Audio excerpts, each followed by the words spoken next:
Music was deafening, yet I felt an eerie silence envelop me as I stood motionless in the center of the bustling party. Faces laughed and shouted around me, but their joy seemed as distant as stars. It was in that moment, wedged between people I barely knew and those I thought I did, that I realized I was utterly alone. My life had become a series of hollow interactions, and I was a stranger in my own story. The realization hit me like a cold wave. I had lost myself in the chaos of trying to fit in. In the weeks that followed, I embarked on a journey that took me far from the crowded rooms and into the solitude of my own thoughts.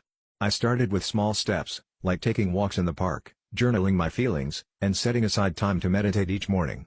Slowly, I began to peel back the layers I'd built to appease others, discovering parts of myself I'd forgotten. I learned to listen to my inner voice, which had been drowned out by the noise of others' expectations. It was a journey that required immense courage, but I knew it was the only path to finding my true self. As I embraced this new chapter, I started to see beauty in my own company.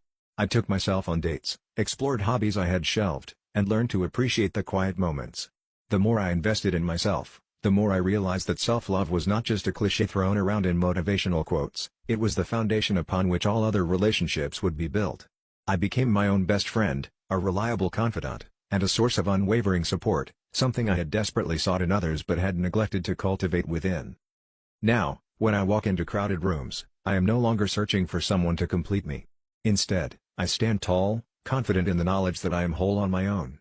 The journey from tragedy to triumph wasn't marked by grand gestures but by the quiet, persistent nurturing of my own soul.